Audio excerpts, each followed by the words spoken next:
Hello, આપણે જે next topic discuss કરવાનું છે એ ટોપિક છે importance of the labour welfare activities. તો આપણે જે લેબર વેલફેરનું જે આપણે ઘણું બધું ડિસ્કસ કર્યું તો એનો ઇમ્પોર્ટન્સ શું છે? It is helpful in winning over their employees' loyalty and to combat trade unionism.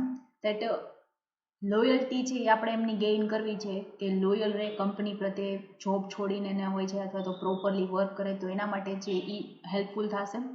It builds up a stable labour force by reducing labour turnover and absenteeism. Means કે એબસન્સ રહેતા હોય ઘણી બધી વાર અથવા તો એને વધારે લીવ લેતા હોય છે, તો એ બધી લીવ્સ છે ઓછી કરવા માટે અથવા તો ટર્નઓવર જે કંપની છોડીને જતા રહે છે એ રિડ્યુસ કરવા માટે, રેશિયો રિડ્યુસ કરવા માટે અને લેબર ફોર્સ આપણી કંપનીની અંદર સ્ટેબલ રહે એના માટે જે એક્ટિવિટીઝ છે ઇમ્પોર્ટન્ટ છે.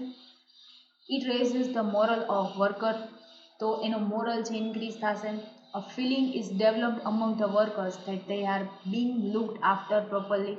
તો એ પ્રોપરલી એને ડેવલપ થશે એવી એને ફિલિંગ આવશે, વર્કથી સેટિસ્ફાઈડ હશે તો એનો મોરલ ઇન્ક્રીઝ થશે.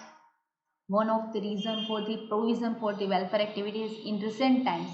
તો અત્યારે એનો શું પર્પસ હોય છે અથવા તો શું રીઝન છે કે આપણે વેલફેર એક્ટિવિટીઝ છે, લેબર વેલફેર પ્રોવાઈડ કરીએ છીએ અથવા તો એવી એક્ટિવિટીઝ છે એના માટે અલગથી ફંડ પ્રોવિઝન્સ રાખીએ છીએ, ઓર્ગેનાઇઝેશન આ બધું એક્સપેન્સ શું કામ બેર કરે છે? By certain employees to save themselves from heavy tax on surplus. તો એના કારણે એને પણ માનો કે ઘણા બધા ટેક્સ બેનિફિટ છે એ થતા હોય છે, લેબરને પ્રોવાઈડ ફેસિલિટી કરે તો લેબર માટે એક્ઝેમ છે, તો એના માટે પણ ઘણા બધા એવા બેનિફિટ છે, એને ટેક્સ સેવિંગ થતો હોય એના માટે પણ આ એક રીઝન હોઈ શકે કે પ્રોવિઝન વેલફેર એક્ટિવિટીની પ્રોવિઝન છે એ કરતા હોય છે. The motive behind provision of welfare activity by some companies is to enhance their image and to create an atmosphere of goodwill between the labor and management and also between the management and the public. તો public અને management સાથેની જે એની atmosphere છે અથવા તો એની goodwill છે એ માર્કેટની અંદર સારી થાય, એની ઇમેજ માર્કેટની અંદર સારી થાય એના માટે કંપની છે આવા ટાઈપની એક્ટિવિટીઝ છે એ અરેન્જ કરતી હોય છે, આવી પ્રોવિઝન્સ છે એ કરે છે. The social evil prevalent in the labor force such as gambling, drinking, etc. are reduced to minimum. It brings improvement in the health of worker and keeps them cheerful. કે social privileges છે કે માનો કે એને labour force છે તમારો જો એ unsatisfied હશે, ડિપ્રેસ્ડ હશે તો એ ગેમ્બલિંગ કરશે, એ ડ્રિંકિંગ કરશે કે જેના કારણે એના હેલ્થના પ્રોબ્લેમ થઈ શકે.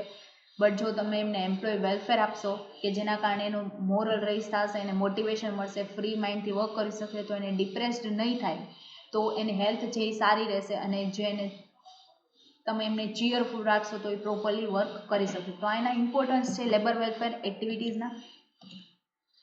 નેક્સ્ટ જે આપણે ટોપિક ડિસ્કસ કરવાનું છે એ ટોપિક છે provisions and step for the HR health and safety. તો HR હેલ્થ એન્ડ સેફ્ટી છે એના અલગ અલગ સ્ટેપ્સ છે, એની પ્રોવિઝન્સ છે એ આપણે ડિસ્કસ કરવાની છે.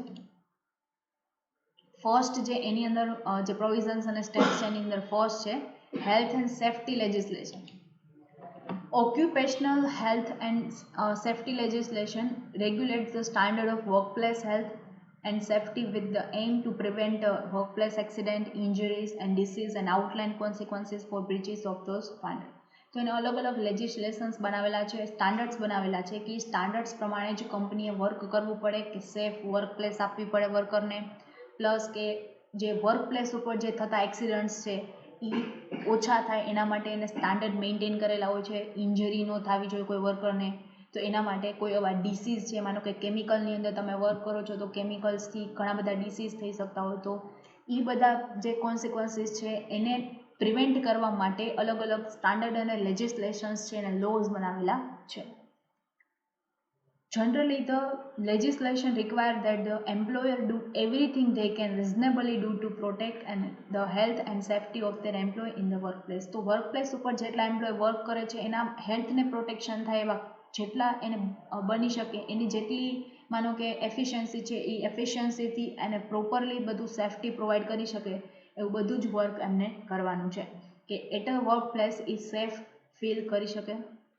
These includes, but it is not limited to, providing appropriate training for the handling potentially dangerous equipment and or a material, informing employees to potential dangerous in the workplace and setting up safe work practices. કે આટલું limited નથી કે આટલું જ કરવું, but એનાથી વધારે efficiency હોય તો તમે વધારે પણ પ્રોવાઈડ કરી શકો, પણ નેસેસરીમાં તમે એમને જે એવા ડેન્જરસ ઇક્વિપમેન્ટ છે એને હેન્ડલ કરવા માટેની ટ્રેનિંગ આપો, અથવા તો તમે એમ્પ્લોઈઝને પહેલેથી જ ઇન્ફોર્મ કરી દો કે આ જે વર્ક પ્લેસ છે એ ડેન્જરસ છે, તો વર્ક સેફટી કંપની તો પ્રોવાઈડ કરે છે, સાથે સાથે પોતાના સેલ્ફ માટેની સેફટી થાય એના માટે પણ એને સ્ટેપ્સ લેવા. જે સેફ વર્ક પ્રેક્ટિસીસ છે એવા સેટઅપ થાય, એવા પ્રકારના વર્ક છે, એવા પ્રકારનું હેન્ડલ છે એ કંપની કરશે, તો જેના કારણે હેલ્થ અને સેફટી મેન્ટેન કરી શકશે. Under the legislation, employees have the right to reuse to perform work that is unsafe. તો જે અનસેફ વર્ક છે, માનો કે એ પરફોર્મ કરવા માટે રિફ્યુઝ પણ કરી શકે, ડિનાય પણ કરી શકે, તો એના માટે એમ્પ્લોયર એને ફોર્સ ન કરી શકે કે વર્ક એને કમ્પલસરી કરવું પડે, એના માટે રાઇટ છે કે રિફ્યુઝ કરી શકે, એ રિયુઝ નથી રિફ્યુઝ છે, કે રિફ્યુઝ કરી શકે, જેના માટે એને લાગે કે અમારા માટે અનસેફ વર્ક છે, તો એના માટે ડિનાય કરી શકે.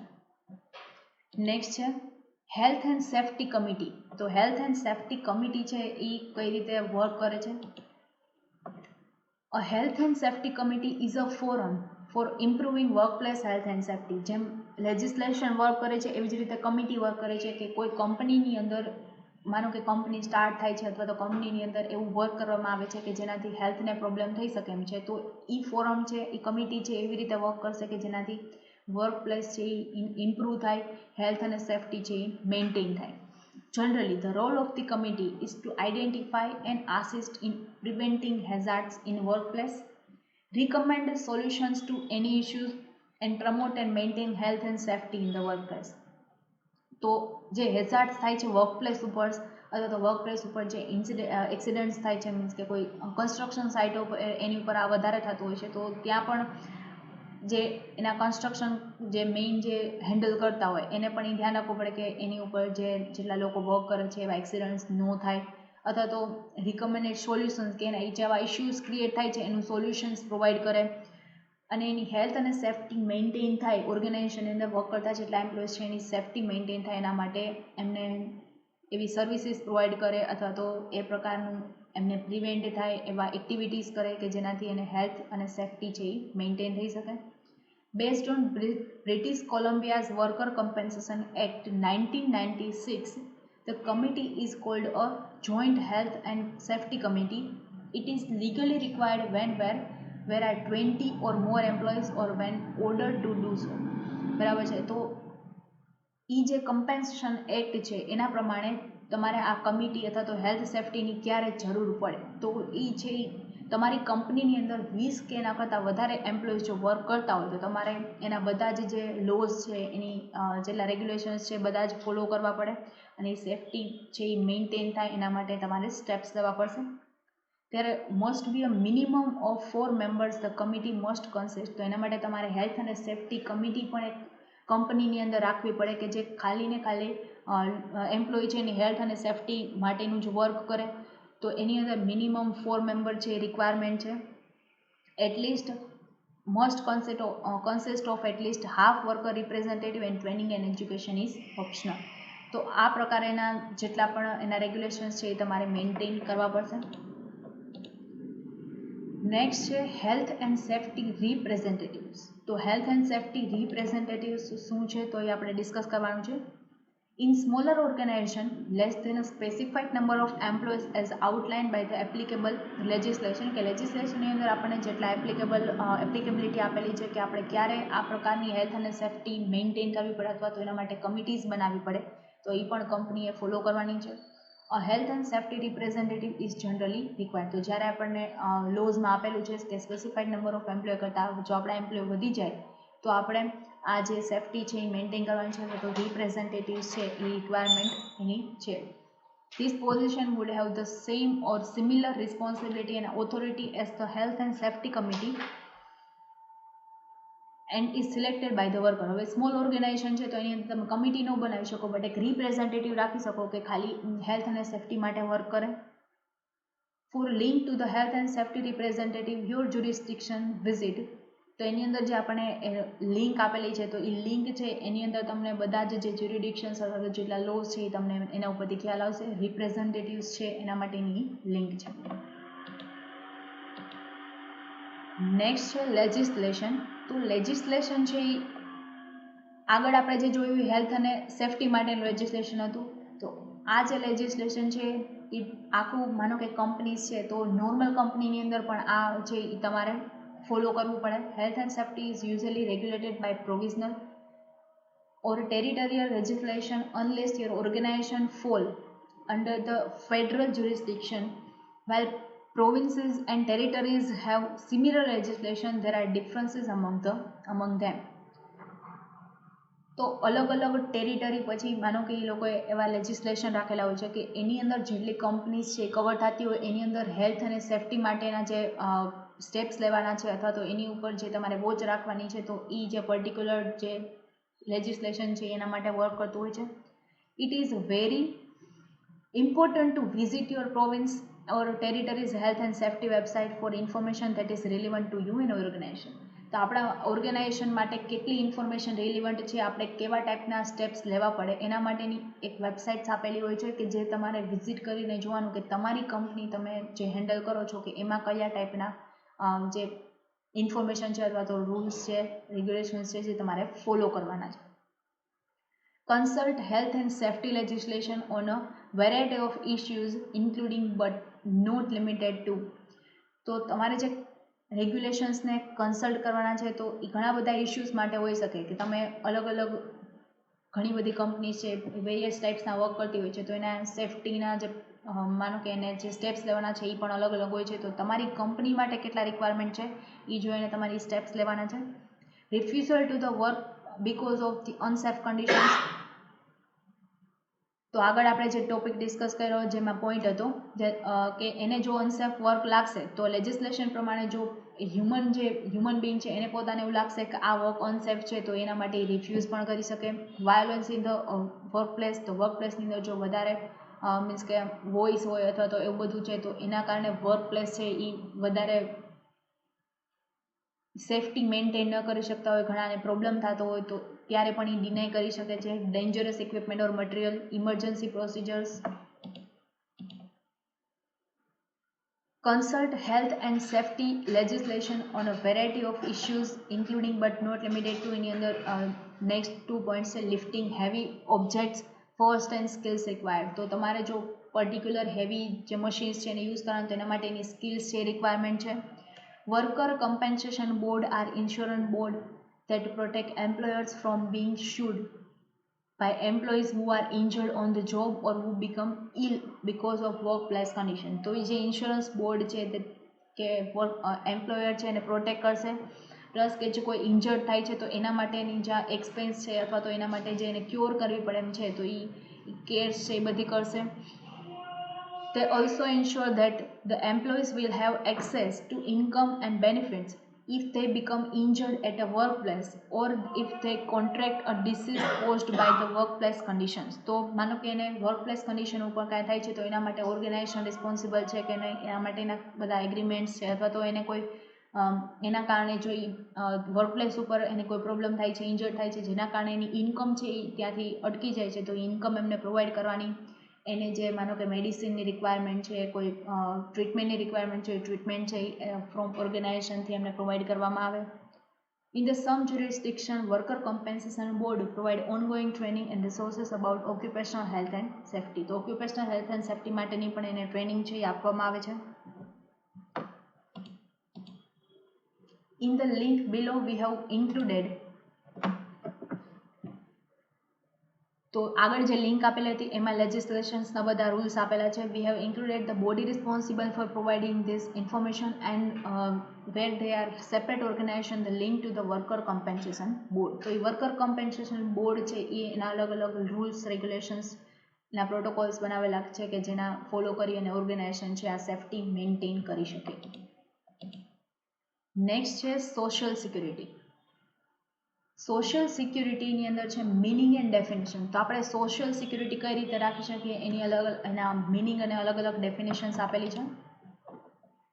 In a general sense social security refers to the protection provided by the society to its members against providential mishaps over which person has no control. Okay?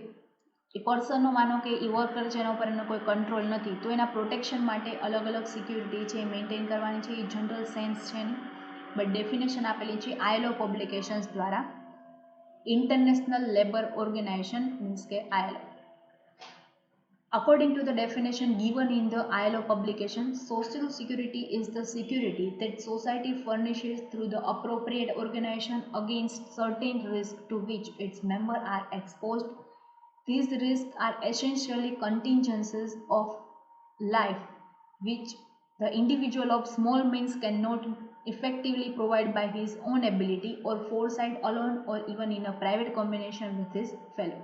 કે એના ફેલોઝ જે લોકો વર્ક કરે છે એની સાથે કોમ્બિનેશન કરીને વર્ક કરવાનું છે, અથવા તો જેનાથી તમે સોશિયલ સિક્યુરિટી ફીલ થતી હોય કે જે સોસાયટી છે એ ફર્નિશ કરતું હોય કે અમુક રિસ્ક છે કે જે મેમ્બર્સ છે એને લેવા પડતા હોય, જેના કારણે એ લોકો એને વધારે પેમેન્ટ કરતા હોય છે. ઘણીવાર તમે જોતા હોય તો જે લેબોરેટરી છે એની અંદર કોઈ એવા પર્સન છે કે જેની ઉપર આપણે એક્સપેરિમેન્ટ કરવાનું છે, તો પહેલાંથી એને કોન્સિક્વન્સીસ ખ્યાલ જ હોય છે, તો એવા રિસ્ક છે એ ઘણા લોકો લેતા હોય છે. પ્લસ આવા રિસ્ક લેવા માટેની એને ઘણી બધી અમાઉન્ટ પે કરવામાં આવતી હોય છે, કે એના પાછળથી એની ફેમિલીનું માનો કે એ અનસક્સેસફુલ રહે છે તો એને કાંઈ થાય છે તો એના માટે જેટલા લોકો છે એ એની ફેમિલીની અંદર છે તો એની સિક્યુરિટીનું કામ છે એ પર્ટિક્યુલર ઓર્ગેનાઇઝેશનનું હોય છે.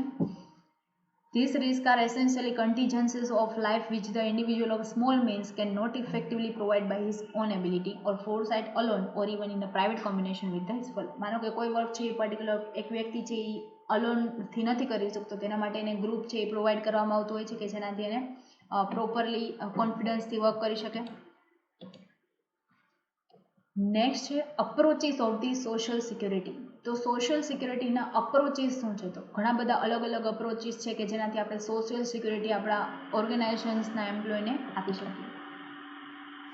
Social security is a dynamic concept considered in all the advanced countries of the world as an indispensable chapter on all national programs to strike at the root of poverty, unemployment and disease. It was considered most essential for the industrial worker as stated by R.C. Saxena. તો social security છે એક dynamic concept છે કે જે advance countries છે, બધી જ advance કન્ટ્રીની અંદર એ કન્સેપ્ટ છે એ આપણે અપ્લાય કરેલો છે, કે જેની અંદર જે પોવર્ટી છે એ ડિક્રીઝ થશે, અનએમ્પ્લોયમેન્ટ કે જે કોઈ ડિસીઝ છે એનો ચાન્સીસ છે એ ડિક્રીઝ થશે. તો આરસી સક્સેના દ્વારા જે ઇન્ડસ્ટ્રીયલ વર્કર માટે એસેન્શિયલ સોશિયલ સિક્યુરિટીનો અપ્રોચ છે એ એમને એની ડેફિનેશન આપેલી છે. The different comprehensive scheme on social security schemes, social security and the labor welfare would help in boosting the industrial model. તો સોશિયલ સિક્યુરિટી જો સ્કીમ્સ તમે અપ્લાય કરશો તો જેનાથી છે ઇન્ડસ્ટ્રીનો મોરલ છે એ ઇન્ક્રીઝ થશે, બૂસ્ટ થશે, and efficiency and it's indispensable means to production and productivity. તો એના કારણે જો એમ્પ્લોયનો મોરલ છે એ જો રાઇઝ થશે તો એના કારણે પ્રોડક્શન તમારું ઇન્ક્રીઝ થશે. એની પર્ટિક્યુલર આરમાં જો એ 20 યુનિટ બનાવી શકતો હોય તો એના કારણે એ જો મોરલ ઇન્ક્રીઝ થશે તો એ 25 યુનિટ બનાવી શકશે, તો પ્રોડક્શન વધશે, એની પ્રોડક્ટિવિટી વધશે, જેના કારણે તમારા જે પર્ટિક્યુલર ઓર્ગેનાઇઝેશન છે એને બેનિફિટ મળશે. તો એની અંદર 3 અપ્રોચ આપવામાં આવેલા છે: કમ્પેન્સેશન, રિસ્ટોરેશન એન્ડ પ્રિવેન્શન. તો આ 3 અલગ અલગ અપ્રોચીસ છે કે જેને આપણે ડિટેલમાં ડિસ્કસ કરવાના છે. કમ્પેન્સેશન મીન્સ કે ઇન્કમ સિક્યુરિટી આપવામાં આવે કે આટલું કમ્પેન્સેશન એને આપવામાં જ આવશે at the end of the month, અથવા તો જે પ્રમાણેની એ લોકોની સેલેરી સ્ટ્રક્ચર છે એટલું સિક્યુરિટી આપવામાં આવે. તો એ કમ્પેન્સેશન છે એ વન ટાઈપ ઓફ સિક્યુરિટી છે. Compensation ensure security of income. It is based on this consideration that during the period of contingency of risk the individual and his or her family should not be subjected to a double calamity. It means destitution and loss of health, limb or life of work. કે એને કોઈ હેલ્થનો કાંઈ loss નહીં થાય એવા સબ્જેક્ટથી એના family છે, કોઈ વ્યક્તિ છે એના ફેમિલીને એ શ્યોરિટી આપવામાં આવે કે એની કન્ટિન્જન્સી છે તો એને ઇન્કમની સિક્યોરિટીમાં એને કમ્પેન્સેશન્સ છે એ પ્રોવાઈડ કરવામાં આવશે. Restoration, it connects the cure of one sickness, re-employment so as to restore him or her to earlier conditions. In the sense that it is an extension of compensation. Restoration કમ્પેન્સેશનના એડિશનમાં તમને કંઈ આપવામાં આવે એનું extension આપવામાં આવે. માનો કે તમે સિકનેસ છે જેના કારણે તમે લીવ લીધી છે તો એ જે કમ્પેન્સેશન છે એની અંદર તમને સેલેરી કટ કરવામાં આવતી હોય તો એ સેલેરી કટ ન કરવામાં આવે એની જગ્યાએ તમને ફૂલ સેલેરી છે એ પ્રોવાઈડ કરવામાં આવે તો એક વન ટાઈપનું રેસ્ટોરેશન છે. Prevention. These measures imply to avoid the loss of productive capacity due to sickness, unemployment or invalidity to earn income. જો સોશિયલ સિક્યુરિટી હશે તો આ પ્રિવેન્ટ આપણે કરી શકશું કે જે આપણને પ્રોડક્ટિવ કેપેસિટી છે એ લોસ થઈ જશે, કોઈ સિકનેસને કારણે લોસ થઈ જાય, હેલ્થ હેઝાર્ડને કારણે થઈ જાય છે, જેના કારણે આપણી ઇન્કમ છે એ ડિક્રીઝ થશે તો એ જે અનએમ્પ્લોયમેન્ટ છે, ઇનવેલિડિટી છે એ આપણે પ્રિવેન્ટ કરવા માટે આપણે સોશિયલ સિક્યુરિટી છે એ આપી શકીએ. એ બધું અવોઇડ થશે એનાથી. In other words, these measures are designed with an objective to increase the material, intellectual and moral well-being of the community by rendering available resources which are used up by the avoidable disease and idleness. તો disease અને idleness છે એને avoid કરવા માટે આપણે એને properly resources available કરી દઈએ, પ્લસ એ ઇઝીલી સર્વિસ આપી શકે એના માટે ઇક્વિપમેન્ટ્સ છે અથવા તો મોરલ ઇન્ક્રીઝ થાય એના માટેના અલગ અલગ સેમિનાર્સ ટ્રેનિંગ છે એને પ્રોવાઈડ કરીએ તો આપણે આ બધી જે છે આ જે ડિસીઝ છે એને પ્રિવેન્ટ કરી શકીએ. નેક્સ્ટ છે objective of the social security કે જે આપણે નેક્સ્ટ લેક્ચરની અંદર ડિસ્કસ કરશું. Thank you.